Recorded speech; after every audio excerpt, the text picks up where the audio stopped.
أوحى به الله وحيا ففاض نورا وأحيا به الموات فكان الدنيا المراتل عليا دنيا المراتل عليا وللحياة ربيع يهمي على الروح ريا ومرفأ والأماني ظلاله تتفيا فكان الدنيا المراتل عليا دنيا المراتل عليا وللحياة ربيع يهمي على الروح ريا ومرفأ والأماني ظلاله تتفيا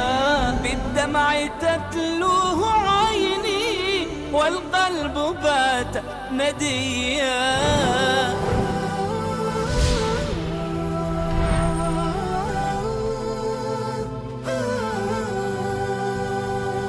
وننزل من القرآن ما هو شفاء ورحمة للمؤمنين ولا يزيد الظالمين إلا خسارا. و از قرآن آنچه را که شفا و رحمتی برای مؤمنان است نازل می کنیم، ولی بر ستمگران چیزی جز زیان نمی افزاید.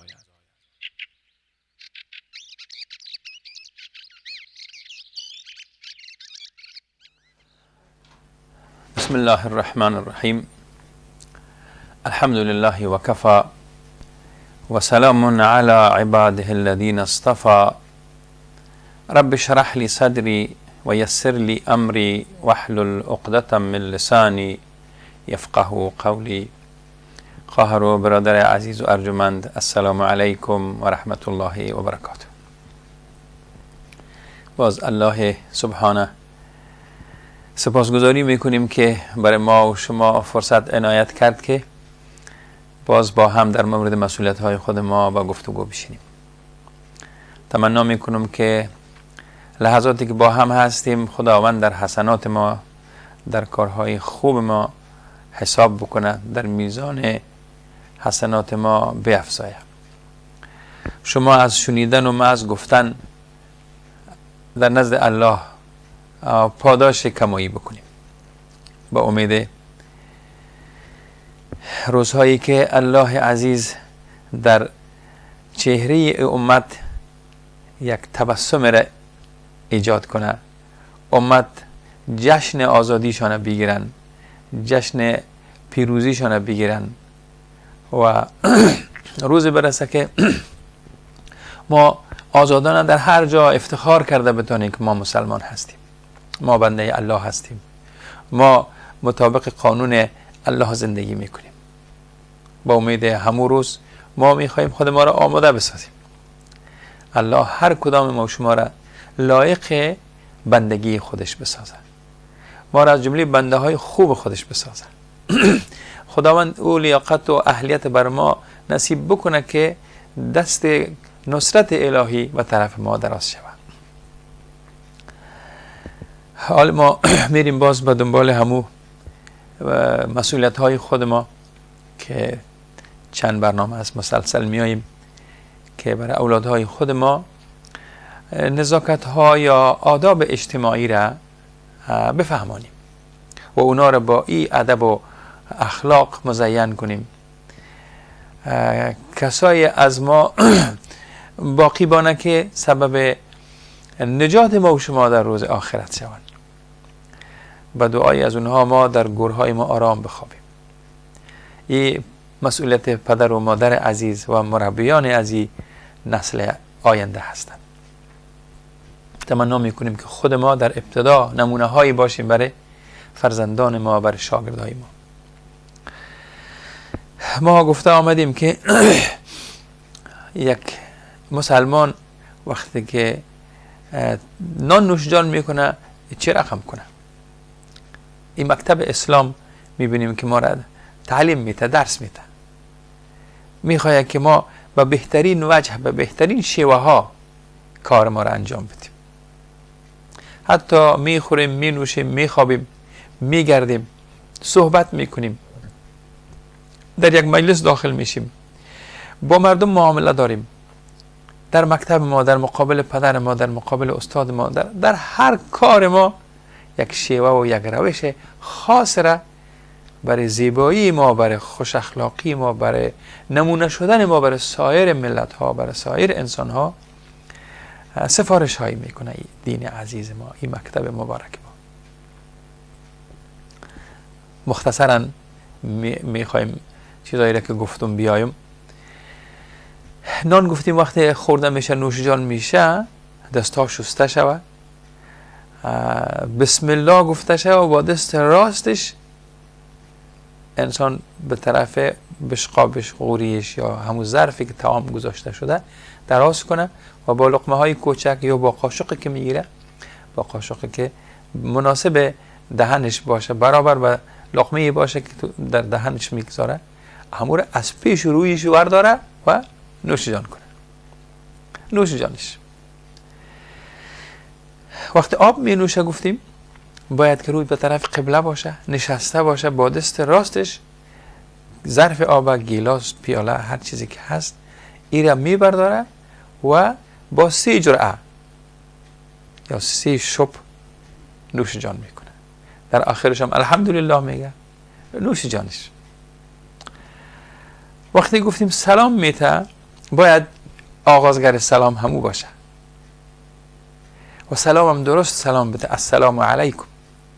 اگر پوره ساخت السلام علیکم و رحمت الله و برکاته. و کسی که اول میشه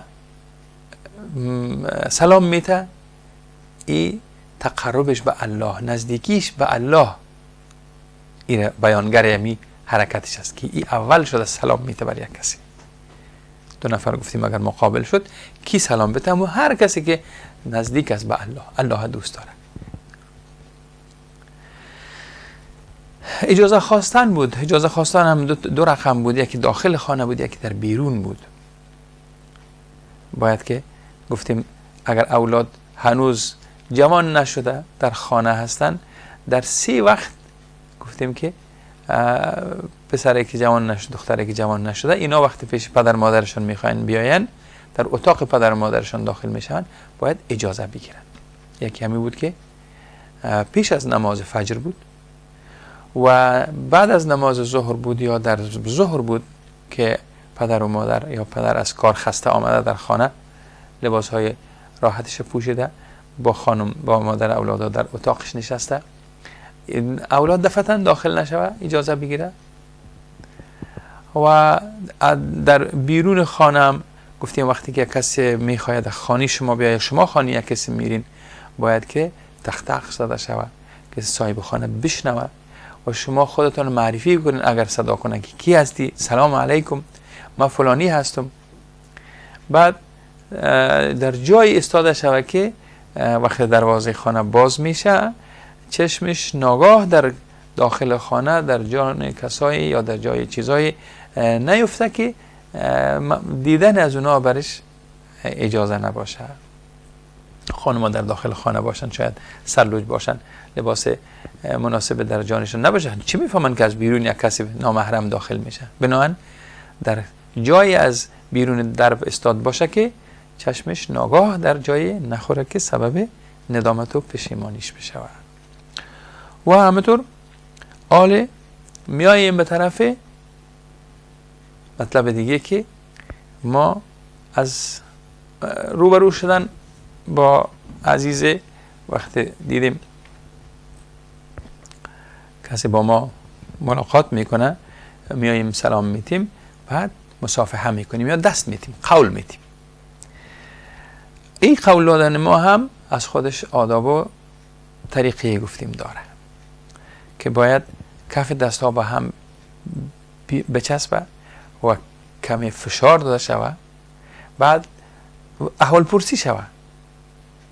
در اینجا حدیث مبارک هم خواندیم که گفتیم وقتی که پیامبر عزیز میفرمایند در صحیح ترمذی و در سنن ترمذی و سنن ابن ماجه می آید که رسول الله صلی الله علیه و سلم فرمودن که هر دو فرد مسلمان که برخورد میکنن اینا دست میدهن. اگر وقتی که روبرو میشن اینا دست میتن، خدای تعالی قبل از اینکه اینا از هم جدا شون اینها رو میبخشه. چرا اینا دست دادن برای اظهار محبت، برای یک تبادل محبتشان احوال پرسی کردن، دست دادن. طبعا مردها با مردها یا پسرها با پسرها، دخترها با دخترها، خانمها با خانمها. اگر محرم هستن، محرمها که جایشان جدا هست، اینا وقتی که کار میکنن سبب خوشنودی الله میشه. ببینیم پروردگار ما را تشویق میکنه که شما در بینتان محبت ایجاد شود، دوستیتان محکم باشه. بنابراین یکی از آدابه که یا یک نزاکتی که در اجتماع مطرح هست، همین طریقه برخورد ما هست با یک دوست ما. وقتی که سلام میتیم دست ما را پیش میکنیم و با او مصافحه میکنیم یا قول میتیم. باز هم پیامبر عزیز میگن که با هم دست بدهید. امی دست دادن شما چیکار میشه؟ حقد و کینه را از بین میبره. بعضی دوستا با خودشان سلام علیکم میکنن، دلشان نمیشه قول بتن. ممکن است از یکی دیگه کمی آزرده هستن. پس وقتی که قول نمیتین شما معنیش است که همون در دلتان چیزا رو نگاه کردین. حالا وقتی روبرو شدین سلام دادین، بیاین یک قدم دیگه پیش شوین. سنت پیامبر بجا شود، دستش بگیرین. دستش گرفتین، باشین یک لحظه. سون چشمای سیل کنین. یک تبسم بکنین.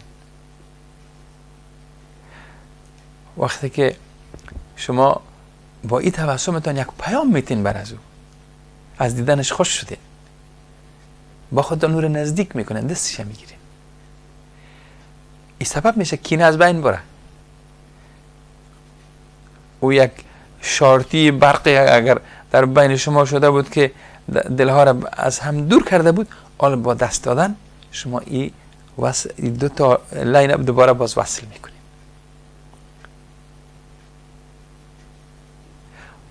در دوام حدیث میگه که به یک دیگه تان هدیه بتین. این دادن هدیه در بین شما دوستی را ایجاد میکنه. سبحان الله. هدیه بتین، دوستی ایجاد میشه. مشکل داشتین، وقتی روبرو شدین سلام علیکم گفتیم دست دادین و کینه از دلتان میره. اگر از این که باز از این بالاتر بیاین، تحفه دادین، اگر دوست شما تحفه داد تحفهش بگیرین. دادن تحفه و گرفتن تحفه هم این هم از آداب اجتماعی است، نزاکتی است که باید مراعات شود. چی میگه شما یک مقدار پول چیزی را که بعض دوستتان تقدیم میکنین مصرف کردین، وقتی گیره با پیشانی باز با یک تبسم برش تقدیم میکنین. تحفه مثلا ما عادت داریم برگ سبز تحفه درویش، یعنی همون چیزی را که گرفته او را نمیخواه بر از او بگه یک چیزی بسیار قیمتی را بر تو گرفتیم، هنوز او را از به حساب گفتاریش او را ارزشش بر دوستش پایان نشان میده، در حالی که باز او طرفش میگه برگ سبز تحفه درویش. خودش هم یعنی ما یک شخصیت بسیار پولداری هستم، یک تحفه بسیار قیمتی بر تو، اظهارش صحیح نیستی ولو تحفه بسیار قیمتی خریده باشید، این تحفه ناچیز است برای خودت، از این که بیشتر و بهتر میخواستم برات ولی همه قدر توان داشتم امیر بر تو تحفه کردم. با این تحفهتان شما محبت از او را میخرین، قلبش به خودتان نزدیک میکنین و همین تحفه شما که ایجاد دوستی میکنه، میگه عداوت و دشمنی را از بین میبره. سبحان الله. دیگه شما با هم دوست میشین. اگر یک شکنرنجی هم ایجاد شده بود اون هم از بین میره.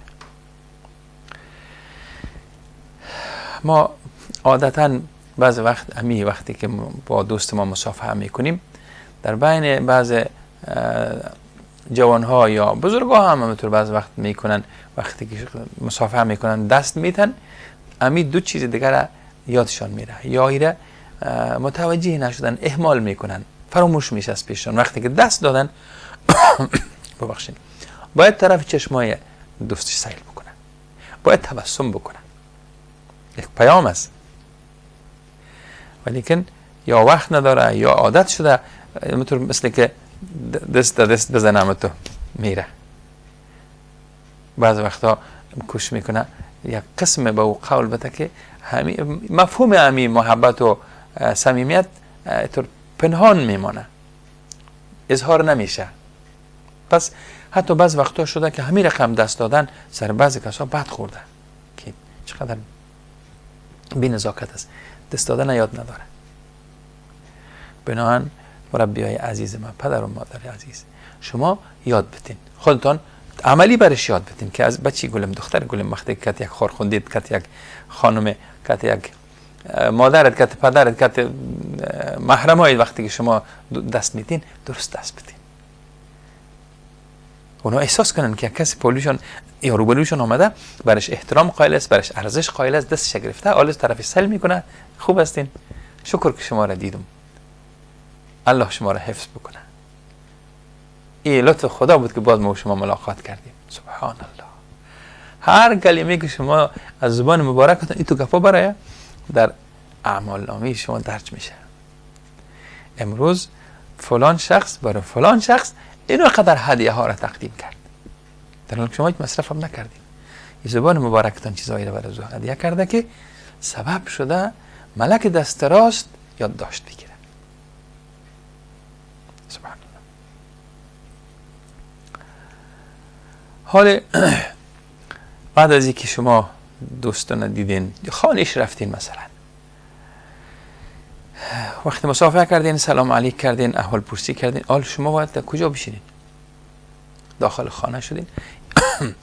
اینطور نکنین که خودتان برتان یک جای انتخاب کنین برین اونجا بشینین. شاید بعضی کسا عادتش باشه که در پایان میشینه، بعضی کسا عادت داره که بالا سر میره میشینه، یگان کلان کارکامت میباشن، خودش عزت میکنن. حال وقتی شما داخل خانه یک دوستان شدین، اختیار شما را دیگه حال دوستان داره، کجا شما را میشانه. بعضی نزاکت ها از در داخل منزل، در داخل خانه، مثلا شما مردا آمدن، شما در خانه نامحرم هستین، در خانه کسایی هست شاید کلش هم نامحرم نباشه، یک از افرادی که در خانه هستن نامحرم هستن. پس شما این نزاکت مراعات کنین. کجا شما باید بشینین؟ بگذارین که صاحب خانه بر شما در نظر بگیره یک جایه. در مطلع هم هست یا مسئله هست که صاحب خانه با آنچه در خانه است آگاه تر است. و یا ببینیم که جمله مکمل چی رقمه؟ هر فرد مسلمانی که وارد منزل کسی شد در جای بنشیند که امر میکند. سبحان الله.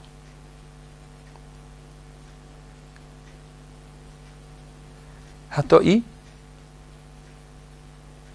به قول رسول الله صلی الله علیه وسلم که امو کسی که صاحب خانه هست میگن عورت منزل خود او بهتر میفهمه، آگاه تر است به عورت منزل خودش، یا به مو اسراری که در منزلش است، یا مو چیزایی که مهم است پیش از او صاحب خانه، او آگاه تر است که شما را جای مقامتان کجا لازم میبینه، همونجا باید بشینید. ما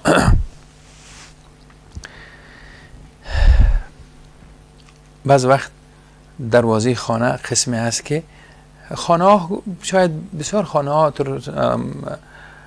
تمام شرایطش مساعد نباشه که خانه بزرگ باشه، مهمان ها از دم در دور باشن، اگر چوکی و کوچه هست یا بالشت و توشک هست که برای پذیرایی مهمانایشان هموار کردن، خانه اگر خورده است بعضی کسا روبروی در خانه قرار میگیرن.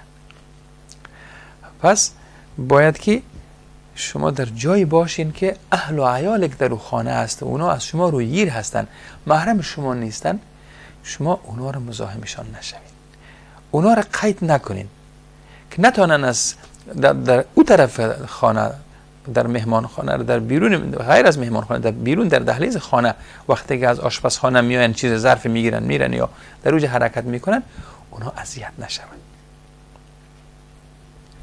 حالا بعضی خانه ها هست که مهندس ها کوشش کردن این نزاکت ها رو اونا مراعات کنن. سالون مهمان ها را، خانه مهمان ها را جای قرار داده که از صدا و از دیدن دیگه اهل خانه دور می باشه. ولی جایی که امکانش نیست، در اونجا باید که اهل خانه، مهمان، اینا میزبان، همگیشون اینا رو مراعات بکنن. پس نمیخوایم مثلا که صاحب خانه که شما پایین بشینین یا روبروی دروازه بشینین، امیر نمیخواد که شما اونجا بشینین، پس شما اصرار نکنین در ششتن اونجا، بگذارین شما را صاحب خانه جای مناسبی برای شما در نظر داشته عموی شما را بشانه.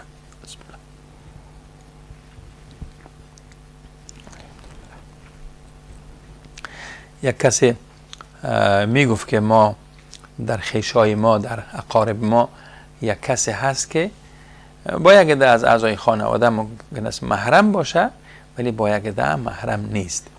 بعض وقتا اون خانه مثل که مهماندار هستن، زنانه و مردانه خانه ها جدا است، ولی که چون زیاد رفت آمد است در اون خانه، آدم صاحب رسوخ است یا بزرگ خانواده است، دیگر مهمان ها هم در اون خانه می آین.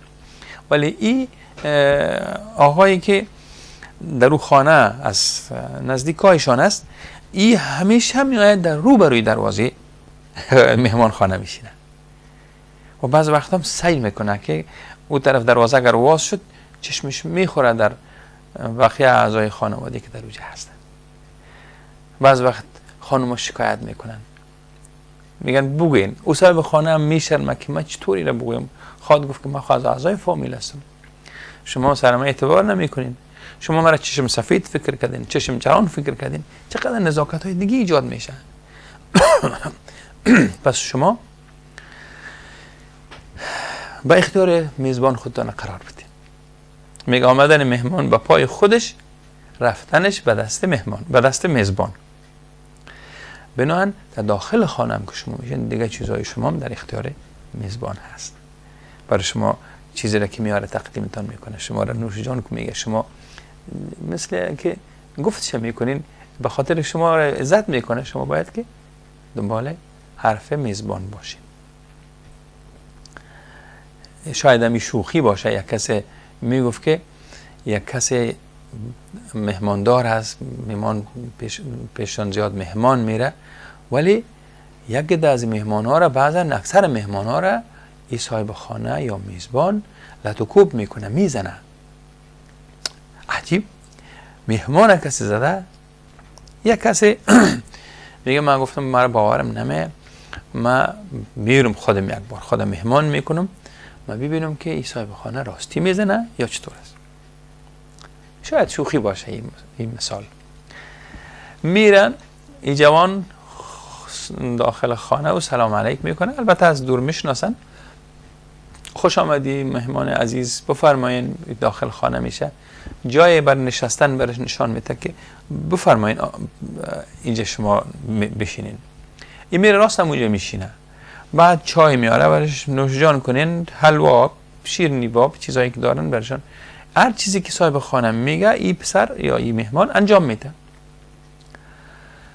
بعد بعض وقتا میگه من همونطور احساس میکنم که حال میزنه مرا، حال دست بالا میکنه دیگه، همونطور یکان وقت میترسم که نزنه مرا، ولی که تا آخری که میگه هستم دیدم که هیچ چیز حرکت از صاحب خانه ندیدم. بعد اجازه خواستم، گفتم اگه اجازه باشه میرم. بسیار خوب، بسیار خوش آمدین، در باز کرد برآمدم. وقتی رفتم در ها گفتم میخو نزد. عجب مردم ساختن دیگه ببرش. میگه و دلم آرام نشد، پس دور خوردم. باشه امرای خودش یک دفعه پرسانش کنم که در بیرون خو آوازه ای رقم هست که تو مهمانا رو میزنی. آمدم دوباره تق تق کردم، صاحب خانه بیرون شد. سلام بسیار عفو میخوایم، من روی یک مقصد خانه آمدم پیش شما. در بیرون همه تو آوازه هست یا مردم میگه که شما مهمان ها رو میزنین و من هم آمدم، حتی اول ترسیدم ولی که میخواستم این مطلب معلوم شود که راستی شما مهمان میزنین. این چی عادت است که صاحب خانه مهمان بزنه؟ امکان نداره. و خواستم از شما این پرسان کنم که چرا؟ اما تو این گپ هست، صحیح است؟ مرا خواهم نزدین شما؟ میگه که بله عزیز، مهمان عزیز اما تو هست. او مهمانی که وقت خانه میآیه بگفت باشه، شما بگین اینجا بشی، میگه نه نه اونجا میشینم، نه اونجا نشین، نه نه نه اینجا میشینم، میرم میشینه. وقتی که یک چیز برش بیارین که نوشان کنین، نه من سیر هستم، ایره بگیرین شما، نه من خود چرا آمده ای؟ از ابتدا که آمده بگفت است، مجبور میشم میزنم شه. و این تو وقتی گفتم بیا آقا جان اوجا بیشی رفتی نشستی، وقتی گفتم میره نوش جان کن نوش جان کن، من تو را چطور میدنم؟ تو یک مهمان بسیار خوبی بودی، بسیار خوش شدم از آمدنت. سبحان الله. اگر این حرف صحیح باشه، خود در صورت دیگیش وقتی ما مهمان شدیم بگذاریم صاحب خانه برای ما جای نشستن ما را تعیین کنه، چیزی که میاره برای ما استقبال میکنه، پذیرایی میکنه، یعنی باشیم با خودش. و هر ترتیب ما یک سلسله نزاکت ها هست که باید مراعات بکنیم. وقتی خانه رفتیم در دیوار خانه را سیل نکنیم، هر کنج و کنار خانه را سیل نکنیم که اینجا چی هست، در الماری چی هست. اینا از نزاکت دور است. بعضی چیزا ممکن است که در اون خانه شما پیزیک بیاین جمع و جور نشده باشه. بعضی چیزا هست که نباید شما اونها را ببینین، نبینین اونها را، سعی نکنین. ایلو چیزایی که برای تزیین ماندن و مثلا یک چیز هست که برای نشان دادن ماندن شما میبینین اونها را. بعض وقت عادت بعضی کسا صاحب خانه کرده باز رفت که میز کش میکنه که ببینه در میز چی هست. این چیزها خلاف نزاکت است. اینا امانت هایی است که شما باز خدای نخواسته او امانت ها را ضایع میکنین. او صاحب خانه به شما اعتماد میکنه، خودش بیرون میشه میره پشت چای پشت یک چیز میره، شما رو تنها میگذاره. نشه که شما قالین زیرش بردارین ببینید زیر قالین چیز هست یا نه. یا امتحانا ببینین که خانه درست جمع و جارو شده نشده. بعضی وقتا کسایی که در کار خانه تنبل هستن جارو میکنن، نگاه چیز زیر فرش میزنن، درست جارو نمیکنن و شما او را کشف کنین. یا بعضی کسا عادت دارن سر میز تو امرای کلکشون کشف میکنن، میبینن که خاک شته نشده، باز وقتی رفتن باز زیر قسم میکنن. سبحان الله. شما به این خاطر خانه یک دوستان رفتین که اسرار خانهش ببرین بیرون؟ این خود جوانمردی نیست، این پاس مهمانداری و مهمانی رفتن هم نیست. شما رفته بودین که از دوستان احوال بگیرین، یک دقیقه با او بشینین، ولی این کارا خلاف نزاکت ها است که اینا بعض وقتا حتی گناهکار میشه انسان. حالا میریم به طرف یک میان برنامه، بعد دوباره صحبت ما را دوام میدیم. السلام علیکم و رحمت الله.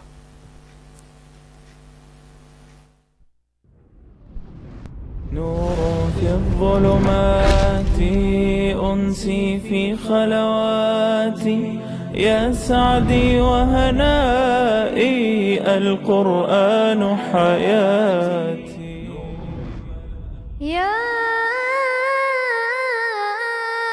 أيها الذين آمنوا اتقوا الله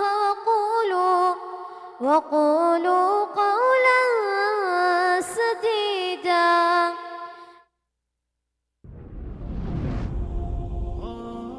ای کسانی که ایمان آورده اید، از الله بترسید و سخن حق و درست بگویید.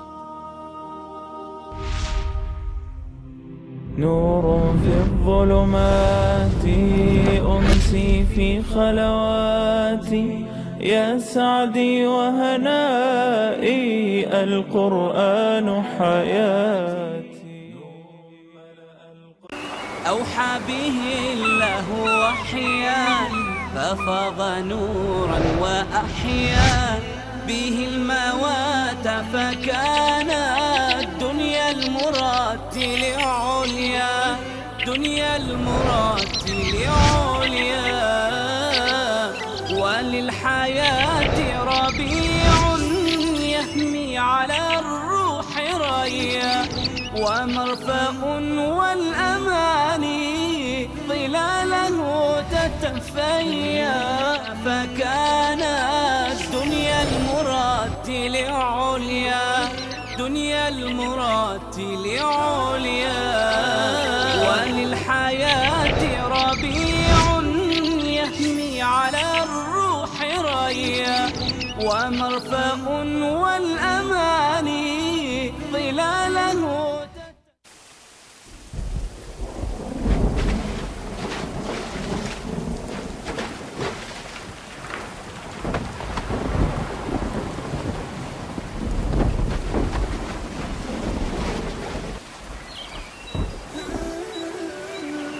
أوحى به الله وحيا ففاض نورا وأحيا. بسم الله الرحمن الرحیم. خواهر و برادر عزیز، مربی گرامی، امیدوار هستم که حرفهای ما خاطر شما را ملول نسازه. اگرچه چیزای خرد و ریزه هست، ولی اینا را مراعات کردنش از طرف شاگردها، از طرف اولادها، این به خیرشان است. وقتی اینا بزرگ شدن، باز او وقت قدر شما را میفهمن که خدا بیامرزه پدر من، مادر من، استاد من که برای ما این چیزای بسیار خرد و ریزه را میگفت که اگر شما در یک جای رفتین چی رقم داخل شوین، برای در ششتن شما کجا باشه، حرف زدنتون چی رقم باشه. اگر در یک مجلس میرین، این مجلس مثلا مجلس درس است، مجلس وعظ است، در داخل خانه است، مهمانا هستن، یک دی جمع شدن، شما دیرتر آمدین، چه کار کنیم، چه رقم معامله کنیم. اینا رو ما میبینیم که این هم از همون نزاکت های بسیار مهمه است در اجتماع. اگر که ما یاد نداشته باشیم، مثلا داخل شیم در مجلسی که همه بزرگان نشستن، ما کجا بشینیم سیل میکنیم، میریم دو نفر که با هم نشستن، یک دفعه اونا رو بگیم که لطفاً بر ما جای بدین، یک کمک اونا رو به جای بزنیم، خود ما رو جای کنیم. بعضی کسا هم تو میکنن یا میان در مابین مجلس میشینن، یا او کسی که صحبت میکنه دیگرها در یک حلقه نشستن، مثلا این آقا میآید داخل حلقه میره نزدیک همون کسی که سخنوری میکنه، همونجا میره میشینه.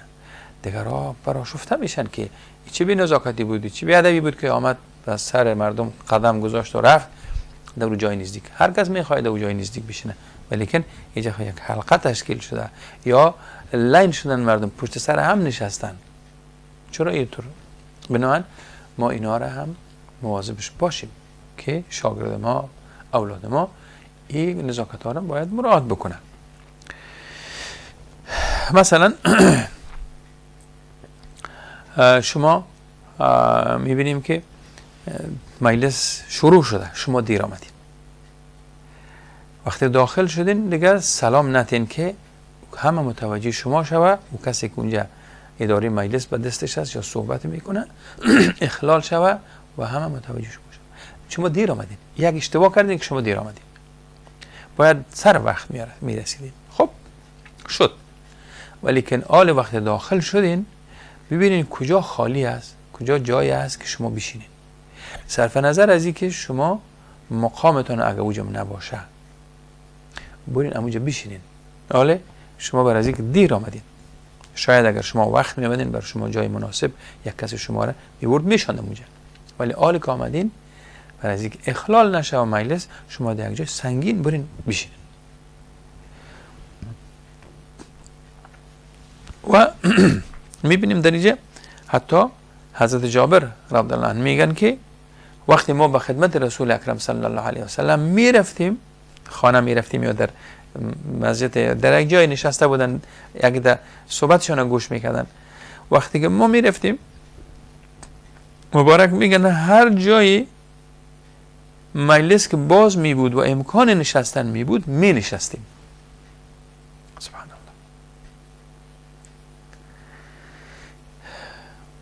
الله. ما این حدیث در ترمذی و سنن ابی داود می خوانیم. حضرت جابر میگن که وقتی ما به خدمت رسول اکرم می رفتیم صلی الله علیه وسلم در مجلس وارد می شدیم، هر جایی را که خالی می دیدیم برای نشستن می بود می رفتیم همونجا می شستیم. این ادب پیامبر عزیز صلی الله علیه وسلم برشان یاد داده بودن. و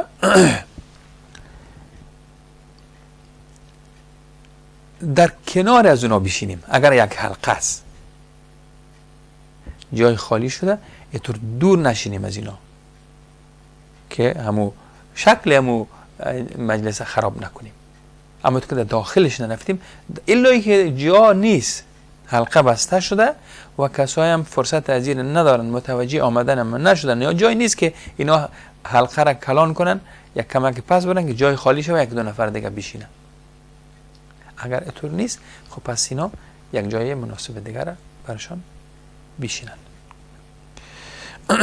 بعض وقتا حتی در مسجد میبینیم که صحبت است یا برای جمعه تیاری گرفتن میان مردم جمع میشن، میبینیم یه وقتی که هر کس بره در صفایی که برشان هنوز خالی از صفا، یه وقتی که اونجا برن هر کس کوشش میکنه در هم جایی که خوش آمد بشینن. بعضی کسا رو میبینین در دیوار میرن تکیه میکنن، دور از مردم دیگه میرن میشینن. یک کلان یک بی‌نظمی است.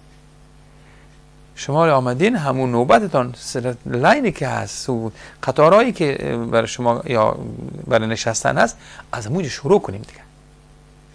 پس آن بعد از کسایی که دیرتر می از شما اونا هم امکان درست نشستن نداشته باشن، نشه که چند صف بیشوری خالی است بعد از او پر شده رفته. بعضی مردم بیچاره که میان از سر مردمای دیگه از شانه هایشان خیز زده برن در اون صف پیشتر که خالیش بشینن. پس در مسجد ها می کارا مراعات شود. در مجالسی که رسمی است باید اونجا مراعات شود. بعض وقتا عادت هم به می هست وقتی که در مجلس شروع شده شما دیر آمدین، السلام علیکم به صدای بلند سلام میته و میایه مصافحه میکنه با تمام اعضای مجلس از تکت اون کسی که صحبت میکرد حال منتظر است که آقا چی وقت از مصافحه خلاص میشه که باز اینا دوباره صحبت بگیرن. وقت ضایع کرده، درس اخلال شده یا صحبت قطع شده. او کسی که صحبت میکرد اعصابش خراب شده، یادش میره حرفایش چی میخواست بگه، سلسله صحبتایش خراب کرده. حالا با یک اشتباهی ازی ببینیم که همه قدر کسایی که در اون مجلس هستن همه ناراحت شدن. اگر اولاد ما شاگرد ما این چیزها را بفهمه، من برش دمو کودکی بگویم میشه که بچه گلم شاگرد عزیزم اگر ایتو یک حالت بود تو باید ایتور کنی. یکی دو بار اشتباه میکنه باز شما یاد میدین تا که او را شما میرسانیم. آل جوان شده، آل در صحنه داخل شده، آل اقدری با نزاکت است، اقدری با ادب است که مردم حواسش نمیکنه. میگه چی نشستنشان به ادب، گپ زدنش، همه چیزایش پلان شدگی است از قبل، همه چیزا متخصص است، میفهمه کجا بشینه، چی بگوید، چه رقم گوش کنه.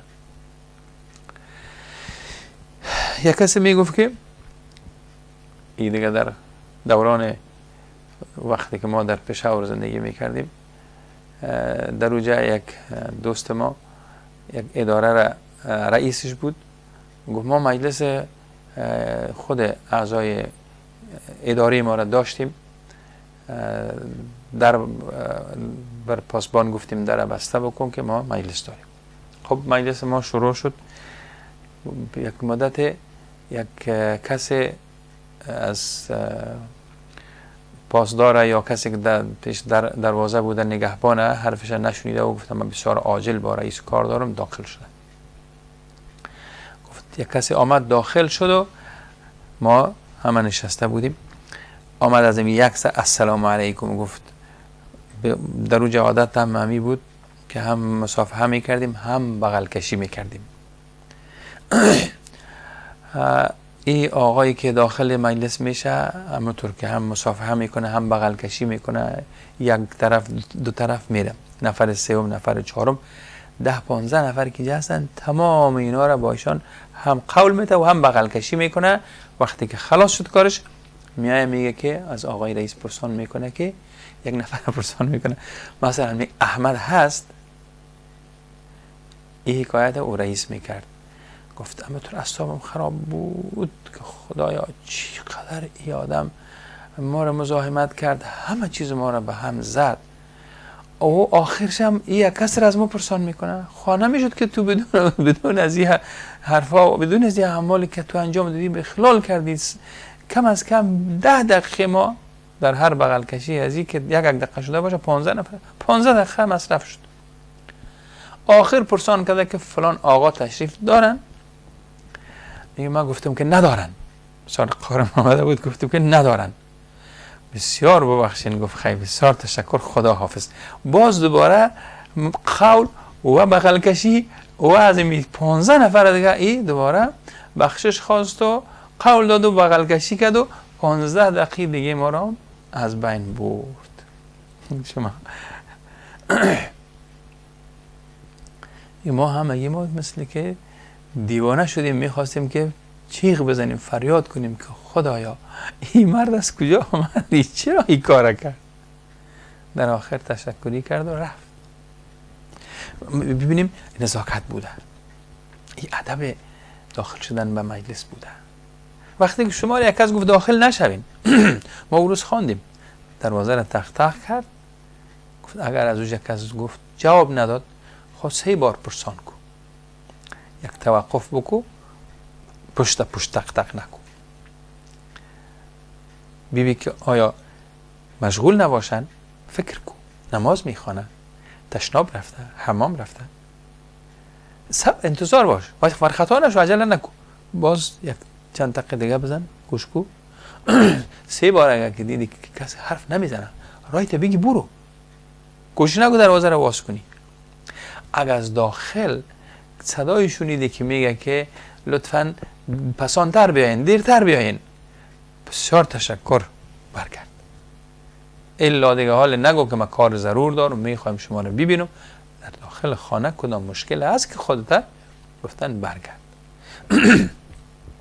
بنان وقتی او محافظ در دم در وظیفه داشته که او شما را گفته که داخل مجلس است. خود طبعا بعض وقتا شده که آمر دفتر نمیخواه کسی را ببینه، بهانه میکنه که مجلس است، یگانه هم میخواه که همی بهانه را از بگیره، گپ دروازه‌بان نمیکنه، میگه که نه من میخوایم برم. آلی بیچاره که راستی کار داشتن، البته همه تو رو فهمیده که نمیخوای محافظ مرا بگذاره داخل، من میرم. زورآور بوده، داخل شده و نتیجه کارشم همون شده که همه برآشفته شدن. شاید هم بعضی کسا بدوا کرده باشن در حقش.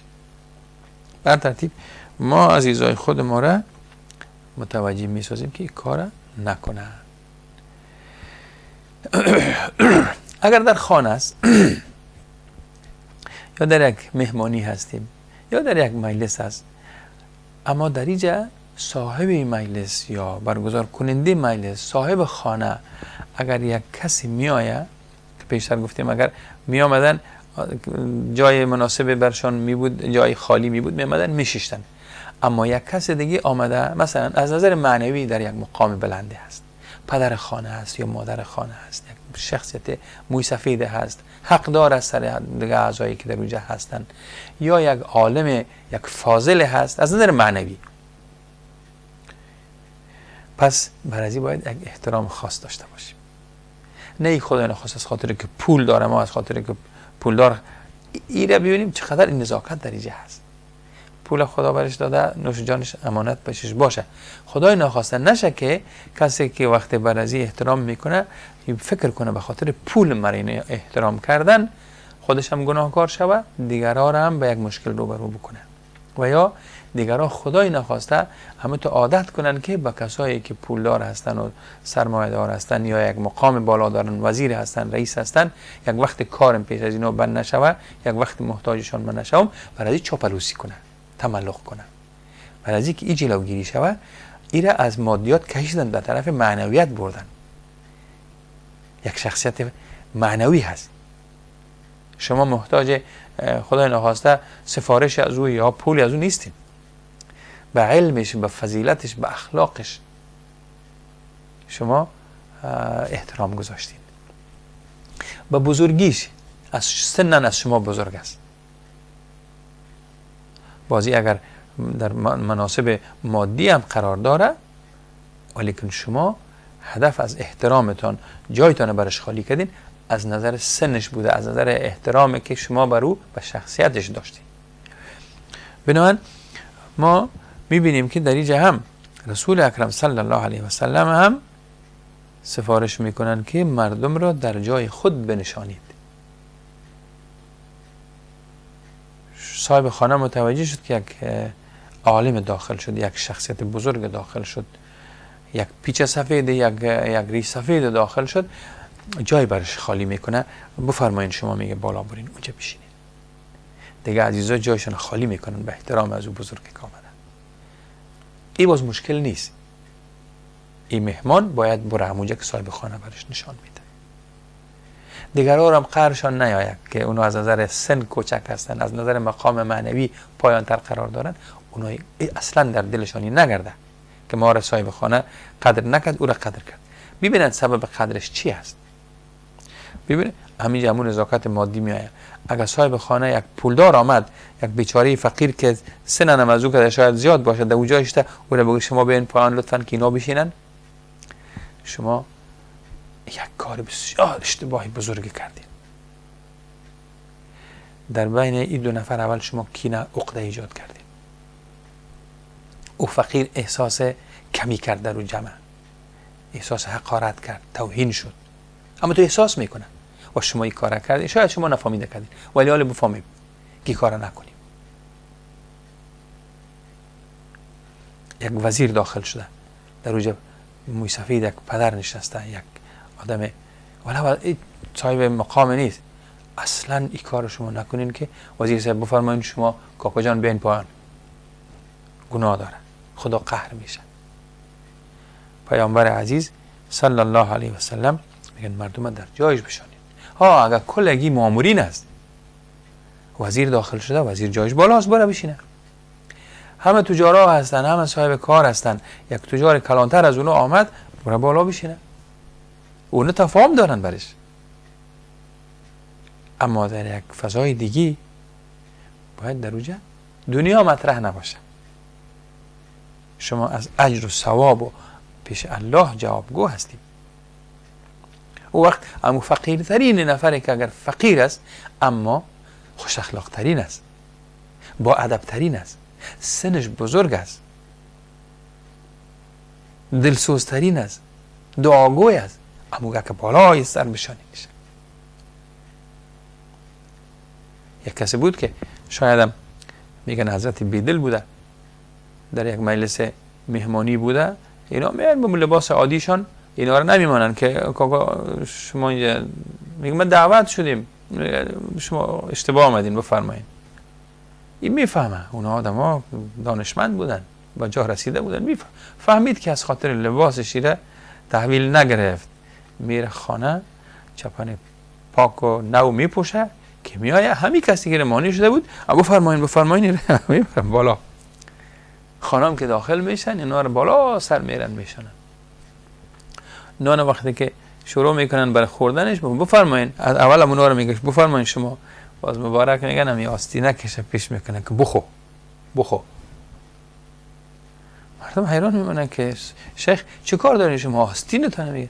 بله من پیشتر بدون از آمده بودم مرا در این مهمانی جای ندادن، مرا از بیرون دروازه جواب دادن، همه آدم هستم ولی چپن نو پوشیدم آمدم مرا بالا آوردن. از او خاطر من اینجا مهمان نیستم، چپن من میگم، حالا چپن من میگم این بخوره. درس هستم ما این کارا رو نکنیم. ببینین الله چی میگه؟ همو بهترین شما پیش الله همون که از کسی است که متقی ترین باشه، پرهیزگار ترین باشه.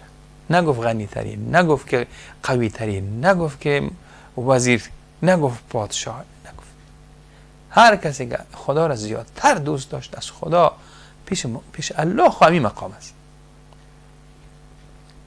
پس ما هم چون بنده امو الله هستیم میخوایم امو الله عزوجل از ما راضی باشه، پس ما امو کارها را بکنیم که الله پسند کنه.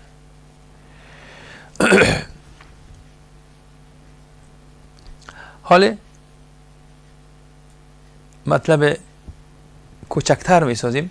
میگن اگر شما آمدین 2 نفر نشسته باشه، شما نبین در بینشان نشینین، الهی که از اونها اجازه بگیرین. ما بریم در مابین شما بشینم، بفرما. خوشحال میشن اگر که اونها میخواستن با هم صحبت کنن. چرا آمدین شما در وسط از 2 نفر شیشتین؟ این کار نکنید. در همین ما حدیث مبارک داریم، رسول الله میفرمایند صلی الله علیه وسلم هیچ انسانی جایز نیست 2 نفر رو از هم جدا کند مگر با اجازه شان. ممکنه شما جای دیگه جای تنگ است یا یک رقم خوشتان آمد میخواین که 2 نفر دور شون، شما در وسط بشینید. همین کار اگه میخوایم از اونها اجازه بگیرید، اجازه از من در وسط بشینم، هر دوی شما را درست‌تر از نزدیک ببینم، میخواین اونجا بشینید. خب کمال نشستن شما باید یاد داشته باشین که چطور میتونین در اونجا بشینید، اونا رو راضی بسازین بشینید. اما اگه 3 نفر باشین، شما 2 نفر گوشه کنی نکنین میگه در مجلس. آهسته آهسته با هم صحبت نکنین که اون نفر سوم نشنوه. سبحان الله. چرا؟ نشه که در دل همین نفر سوم یک گمان بر علیه شما ایجاد شود. اینا با علیه ما گپ میزنن، سر ما گپ میزنن، از ما پود کدام چیز دارن گپ میزنن. شما سبب شدین که آدم به گناه داخل شود. سر شما گمان، ولی شما گپ بسیار عادی میزنین، در رابطه با یک میوه گپ میزنین که ناک بسیار مزه‌دار است، سیب شیرین، امثال از این. اصلا در رابطه با این نفر شما گپ نمیزنین، ولی او را شما در گمان و شک انداختین با این کارتون. اگر که شما راستی چیز پت از اون نیست، خود چرا پت کردیم؟ بلند بگویید. و اما تو در دل شک از نی، حتما از ما پت یک گپ میزنن اینا، کدام چیزی از بر علیه ما، یا یک چیزی است که نمیخواین ما بفهمم. پس ما این کار نکنیم. ببین در هر دو صحیح هست، در صحیح بخاری و صحیح مسلم میآید که رسول گرامی صلی الله علیه و سلم فرمودند اگر 3 نفر بودید 2 نفر در گوشی با هم حرف نزنند، گوشه کنی نکنید. اگر 3 نفر بودید، اگر نفر زیاد بود پروا نداره، شما گپ میزنید، دیگران متوجه شما نمیشن، با بین خود گپ میزنن. برای اینکه ناراحت میشه. دوام حدیث همین است، زیرا نفر سوم را ناراحت خواهد کرد. یعنی کار شما، گوش پس کردن شما که اون نفهمه، او را ناراحت میسازید. رسول اکرم صلی الله علیه و سلم نهی کردن این کار نکنید.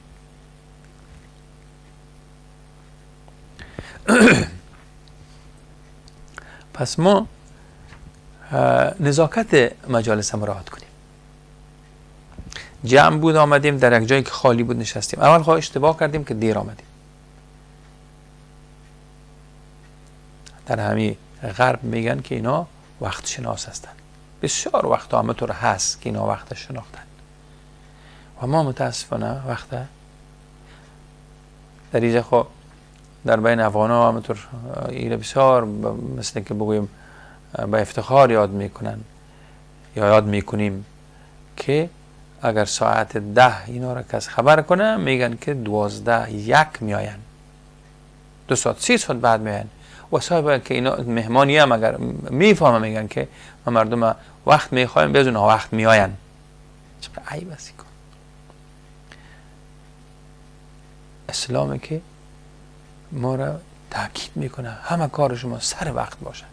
بهترین وقت نماز در اول وقتش، تأخیر نکنین. مؤذن دقیق باید وقت اذانش در نظر داشته باشه. در قیامت چیزی رو پرسان میکنن، از وقت پرسان میکنن. آیا وقت شما چه کردین؟ درست استفاده کردین یا ضایع کردین؟ همین که شما سر وقت نمین وقت ضایع کردین. یک کسی انتظار شما بود و شما در وقت نیامدین.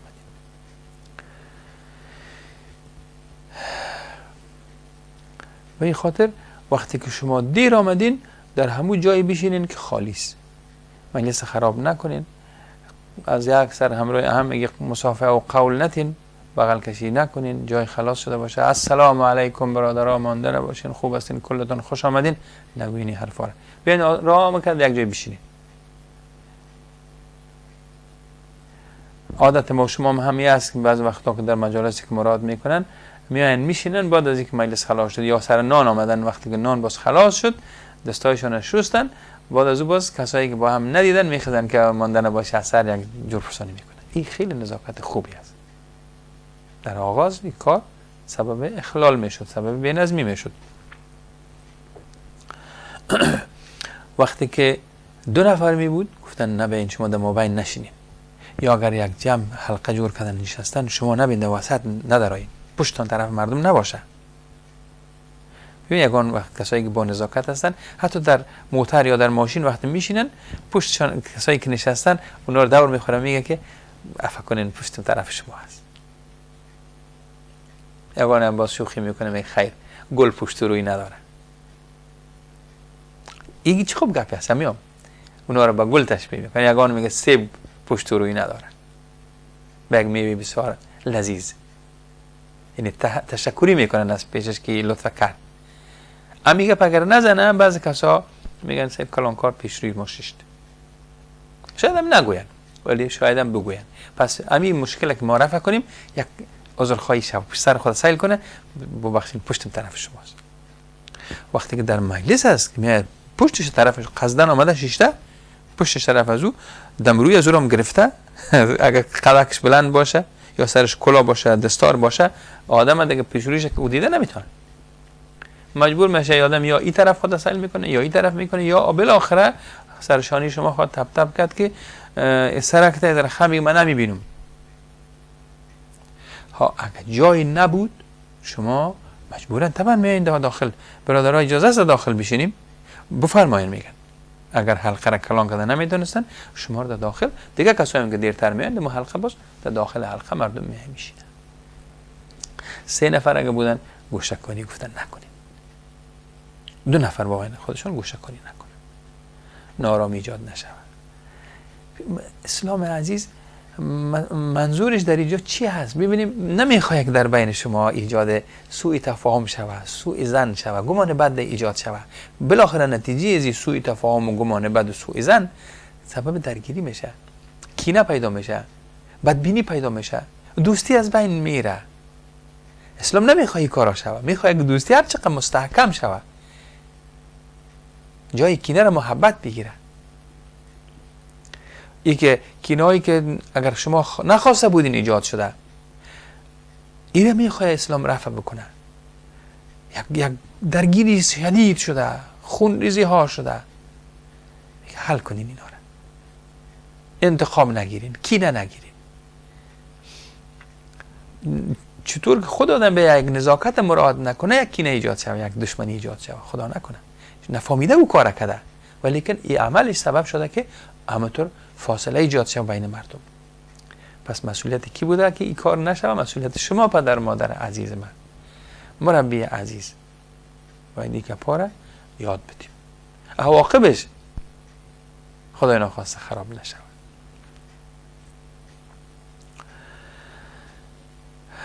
باز وقت ما شما مثل که پوره شد. میریم باز به یک میان برنامه. امیدوار هستم که تلفن ها باز شود، صدای گرم شما را هم بشنوم و برنامه را با هم باز پیش ببریم. السلام علیکم و رحمت الله. نور في الظلمات أنسي في خلواتي يا سعدي وهنائي القرآن حياتي وسارعوا إلى مغفرة من ربكم وجنة عرضها السماوات والأرض أعدت للمتقين الذين ينفقون في السراء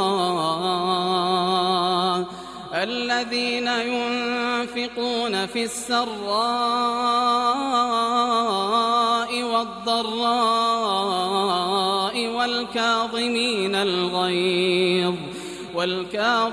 الغيظ والعافين عن الناس والله يحب المحسنين.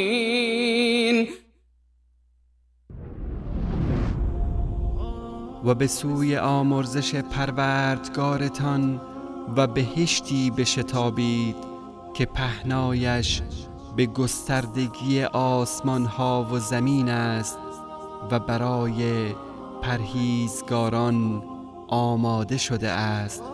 آن کسانی که در توانگری و تنگ دستی انفاق می کنند و خشم خود را فرو می برند و از مردم در می گذرند و الله نیکوکاران را دوست می دارد. نور في الظلمات أنسي في خلواتي يا سعدي وهنائي القرآن حياتي.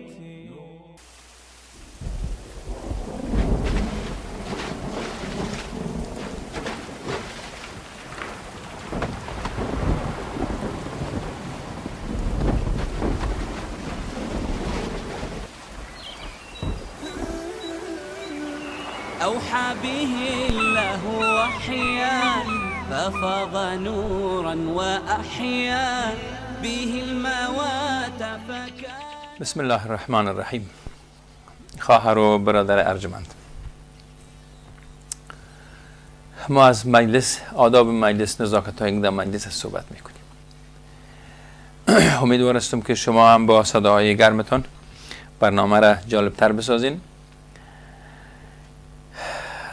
مجلس ختم شد یا شما پیش از اینکه مجلس ختم شود یا مهمانی خلاص شود یا در جایی که شما شرکت کرده بودین پیش از اینکه همگی با از خداحافظی کنن برن، شما میخواین برین، یک اجازه باید گرفته شود.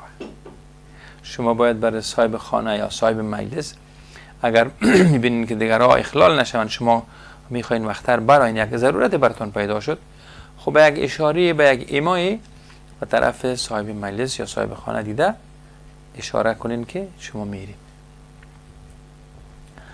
و اگر این خانه باشه، مثل که داخل شدن ما به خانه اجازه داشت، اجازه گرفتیم داخل شدیم، به خاطر که در خانه به غیر از ما و شما دیگه مردم هم بودن.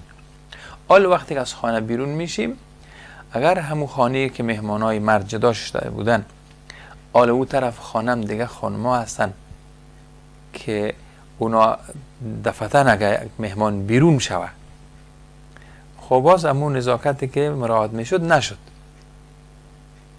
بنابراین میخواین دستانه بشوین، شما دستشوی میخواین برین یا میخواین بیرون شوین، پس صاحب خانه رو در جریان بگذارین که باز صاحب خانه بر شما زمینی برآمدن دو نفر فراهم کنه، بره صدا کنه، سلفه میکنن که مردم را برای شما باز شود، شما بیرون شوید. ما ببینیم که چرا در این کار قدر ما اصرار داریم که باید اجازه در هر کار اجازه، خصوصا در اینجا این مراقبت ها یا این مواظبت ها را وقت اسلام مطرح میکنه، میخواد که حریم خانواده، ناموس خانواده در امن و امان باشن. خدای نخواسته شیطان وسوسه میکنه انسانه. شما در خانه در آمدین، خدای نخواسته چشمتون در چیز میخوره. نگوییم که نه ما دل ما پاک است. همین دل پاک وقتی به احتیاطی شوه، در دل پاک هم مشکل پیدا میشه. از همین رفت و آمده در خانواده ها مشکلات ایجاد شده. همین هم یک توصیه کلان است برای اعضای فامیل، خصوصا برای جوانان، که پسر جوان یک رفیق، یک دوستش، یک جوان دیگر وقتی خانه میاره، این برادر، این جوان وقتی میفهمه که در خانهش خواهرش است، مادرش است، جوانای دیگه هم هستن در اون خانه، پس باید کیره بیاره. این حریم خانواده هست. در این خدای ناخواسته یک آدم بیباک، یک آدم اهل نالایق گرفتن نیاره که حریم خانواده خدشه‌دار شود.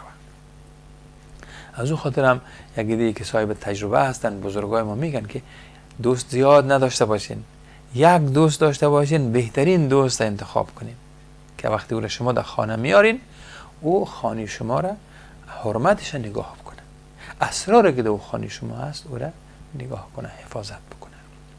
پس شما خودتان هم در نگهداری و پاسداری از ناموس و حریم خانواده مسئول هستین. پدر هم بعض وقتا کسای دوستایش نیاره که خدای ناخواسته اونا آدمای ناباب باشن، نالایق باشن در اون خانه، تنها که شما نیستین. اتاق خودتان از تنها هست، میارین میشینین، دوستان از خنده میکنین، شوخی میکنین، ولیکن در خانه که شما اهلتان است، زن و بچه‌هایتان است، اولادتان است، دخترهایتان است، اینا را حقشان سر شما هست که از عزت و آبروی از اونا شما دفاع بکنین، حمایت کنین عزت و آبرویشان. بریم به طرف تلفن. السلام علیکم و رحمت الله. السلام علیکم. علیکم السلام و رحمت الله و برکاته. شما جور خوب هستین؟ الحمدلله. از کجا تلفن میکنین؟ از آلمان تلفن کردم. بفرمایید برادر عزیزم. یک سوال داشتم از جمله سه گفتم. جان مستقیما با من صحبت میکنم، بفرمایید.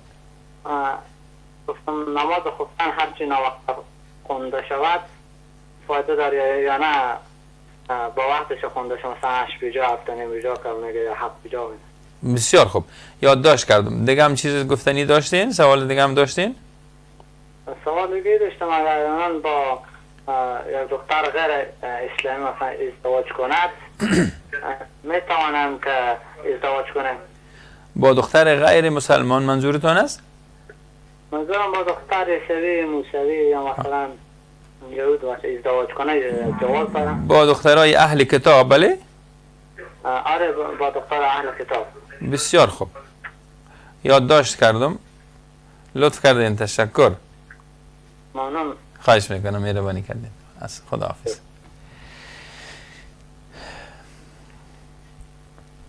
گرچه دو سوال مربوط به بحث ما نمیشه، ولیکن مختصرا در مورد نماز خفتن، هر نماز در وقتش اگر ادا شود بهتر است، ولیکن نماز که میگن خفتن دیر بخوانن، دیر خواندن نماز خفتن همون وتر نماز خفتن است، یا به قول ما شما افغانا وتر واجب میگیم.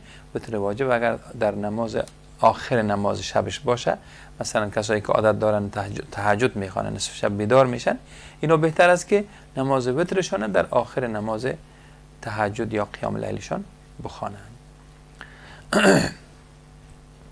طبعا ازدواج با دختر اهل کتاب شرایط زیادی داره. اگر شما یک دختر مسلمان نمیافین، شما مجبور میشین با یک اهل کتاب. علما در اینجا هشدار میتن جوانای عزیزه که شما وقتی که کار میکنین در ملک خودتان کنین. اگر در ملک غیر خودتانی کار انجام میتین، در اوجا خدای ناخواسته شرایط قسم نشه که فردا اگر شما جدا میشین و اولادایی که به نیت یا از یک نطفه مسلمان به دنیا آمده، خدای ناخواسته اونا باز گمراه شوند. در اون مملکت اونا از دست شما اونا رو میگیرن.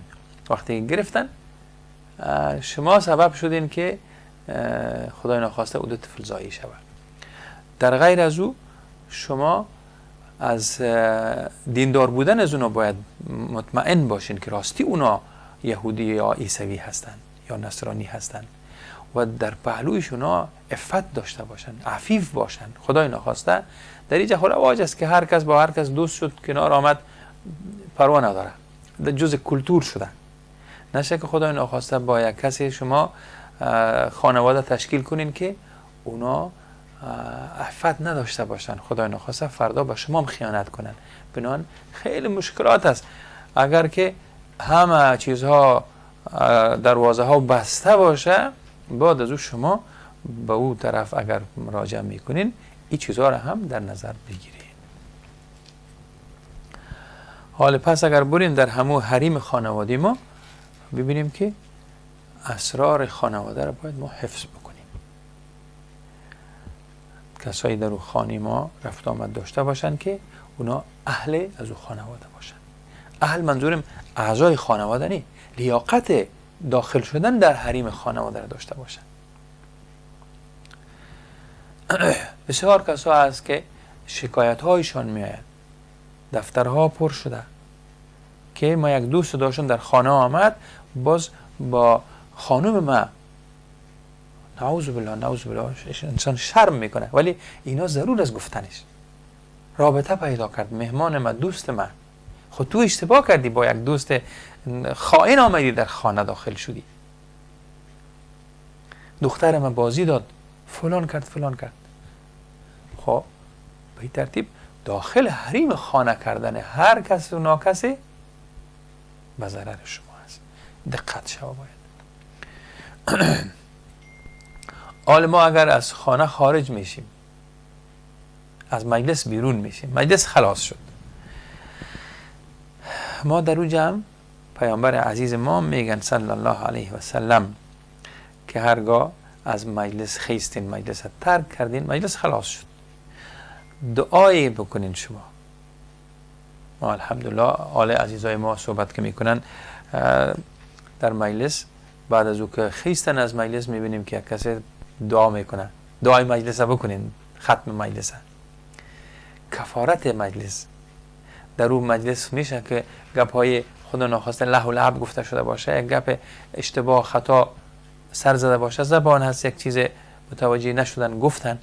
پیامبر عزیز میگن که صلی الله علیه وسلم وقتی که شما از مجلس خیستین بگین سبحانك اللهم و بحمدك اشهد ان لا اله الا انت استغفرك و اتوب الیک. چه نازنین دعای هست. شما این پاک منزهی الله، پاک منزه هست خدای من، الله من. خدایا تو را سپاسگزاری میکنم، تشکری میکنم که ما را فرصت دادی که شیشتیم اینجا با هم با دوستا صحبت کردیم و من شاهدی میتونم، گواهی میتونم که جز تو فرمان روا و فریاد رسه نیست. سبحان الله، لا اله الا انت استغفرک. آل از خداوند عزیز طلب بخشش کنیم، طلب مغفرت میکنیم و از کارهای ناروایی اگر کردیم خدایا توبه میکنیم به تو، به سوی تو رجوع میکنیم که بس خدایا دیگه اشتباه و خطایی که من کردم، گناهی کردم، منو ببخش. شما در هر ختم مجلستان این دعا را حفظ بکنین، این دعا را یاد داشته باشین، برای عزیزای ما یاد بتین این دعا را که عزیزا این دعا را داشته باشن، این دعا را بکنن. سبحانك اللهم و بحمدك اشهد ان لا اله الا انت استغفرك و اتوب الیک. اگر هر کدام ما این رو بخونیم چقدر خوب است. دیگه کسی اگر خواند ما شما آمین گفتیم، دعا کردیم، پس کردن ما و شما یعنی ما هم مثل کفاره مجلس پرداختیم. و این ترتیب ما از مجلس تقریبا گپایش خلاص شد. شما هم اگر تلفن کردین چیزی که من مانده بودم شما اشاره کنین، شما بگوین که او را هم عزیزا بشنون. و حال مطلب دیگه هم که در اجتماع ما بسیار مهم است، از آداب اجتماعی هست، از نزاکت های اجتماعی ما هست، سخن گفتن است. چرا هم گپ بزنیم، بچه های ما را یاد بدیم که اینا درست گپ زدن یاد بگیرن. کلام، ادب کلام، شیوه سخن گفتن، طرز صحبت کردن یا بحث کردن با دیگرها چه رقم باشه. اگر بدل خود ما برن، خود ما هر رقم خوش آمد گپ میزنیم، بلند گپ میزنیم، آهسته گپ میزنیم، لغت های میخوایم خود ما را ادیب نشان بدیم، به تکلف گپ میزنیم، لغت پرانی میکنیم، تیز گپ میزنیم، ممکن است که طرف ما، شنونده ما نارام شود که چه رقم گپ میزنن یا نفهمه گپای ما را. پس میبینیم یک نزاکت هست یا بگیم یک مثل بگیم یک علم هست. سخن گفتنم، سخنوری هم از خود یک اصول و شیوه و ادب و اخلاق داره. باید بچه های ما یاد بگیرن. وقتی اگه اینا را از کودکی یاد دادیم که طرز گفتنه، ادب صحبت کردنه، در صحبت کردن چه چیزا را یک انسان باید مراعات میکنه که او یک گوینده خوب باشه، یک سخنور باشه که مردم دوست داشته باشن که ما از گپ ازیره خوبتر میفهمیم، گپ ازی خوب اثر میکنه، شنونده خوب داشته باشه. پس شما او را وقتی که در همون کودکی یاد دادین، وقتی که بالغ شد در اجتماع داخل شد، شما خوشتان میاد، شما افتخار میکنین که بچه عزیز من چه خوب صحبت میکنه. مادرش در افتخار خواهد کرد که دختر عزیز من وقتی در مجلس میشینه گپ میزنه چقدر با ادب گپ میزنه، چقدر با نزاکت گپ میزنه. مردم وقتی که این به گپ زدن شروع میکنه، کل مردم چشمشون ددان عزیز، گوششون متوجه صحبتش هست. بعض وقت هم هست که کسایی صحبت میکنن در یک مجلس، میبینیم که دو نفر با هم گپ میزنن، 4 نفر اوجه گپ میزنن، یک صدا از حال مقال است، گپ شنونده نداره. بله برنامه رحمت. السلام علیکم. سلام علیکم. علیکم السلام و رحمت الله. یک سوال داشتم. بفرمایید خواهر، بفرمایید. یک بچه نامش سمرالدین است. اما سمر عظیم؟ سمرالدین. سمرالدین خوش. بفرمایید. سمرالدین است نامش. بله. دمو کوتاه است. صحبت کنین خواهر، صداتون شنیده میشه. بفرمایید. نام بچه ما سمرالدین است. بله. سمرالدین. خوش. دمو قرآن است. ها این نام میگین؟ بله. خوش، ما یادداشت کردم. دیگه هم چیز پرسان میکنید؟ نه. تشکر از تلفنتون خواهر عزیز، لطف کردین. تشکر میکنم. خواهش. شما. لطف کردین، زنده باشین. خدا حافظ شما.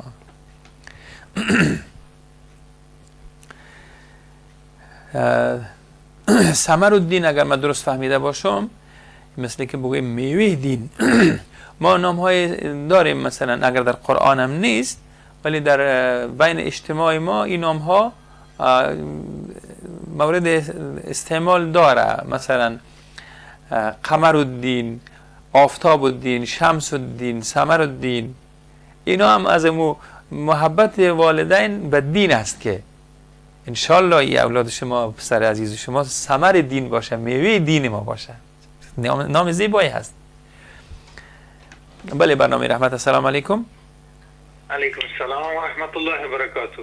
علیکم السلام و رحمت الله. بفرمایید برادر عزیز. میخوایم که با امی برادر مقدس عزیز صحبت میکنم. من خودم هستم برادر عزیز، مهاجر زاده هستم. بفرمایید. السلام علیکم محترم شما. علیکم السلام و رحمت الله و برکاته. شما از کجا صحبت میکنین؟ از آلمان صحبت میکنیم. اسمم عبدالله است. عبدالله خان. بفرمایید برادرم. ما از برنامه شما بسیار زیاد خوشحال هستیم. لطف میکنید. واقعا که همونطور نامش رحمت، سخنهای شما همیشه ارتباط میگیره به رحمت الله متعال. لطف میکنین، خدا خیرتان بده. من فقط برای خانواده های افغانی خود ما یک پیشنهاد داشتم که کوشش بکنن که همراه اولادای خودان مطابق قرآن و سنت پیش برن.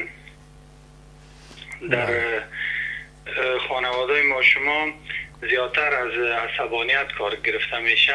بله بله.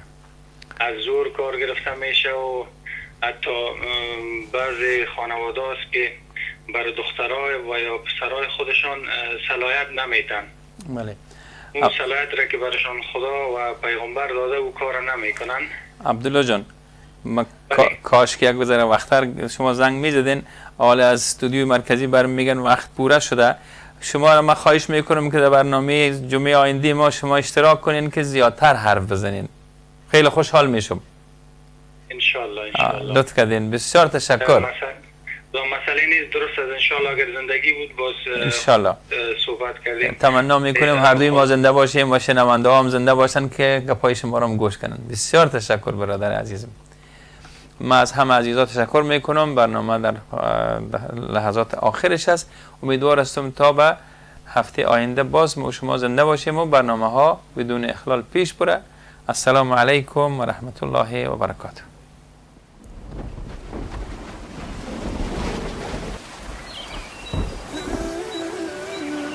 أوحى به الله وحيا ففاض نورا وأحيا به الموات فكان الدنيا المراتل عليا دنيا المراتل عليا وللحياة ربيع يهمي على الروح ريا ومرفأ والأماني ظلاله تتفيا فكان الدنيا المراتل عليا دنيا المراتل عليا وللحياة ربيع يهمي على الروح ريا ومرفأ والأماني ظلاله تتفيا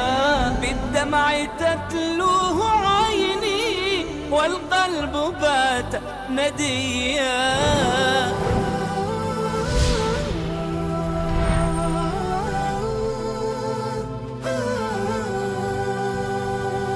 وننزل من القرآن ما هو شفاء ورحمة للمؤمنين ولا يزيد الظالمين إلا خسارا. و از قرآن آنچه را که شفا و رحمتی برای مؤمنان است نازل می کنیم، ولی بر ستمگران چیزی جز زیان نمی افزاید.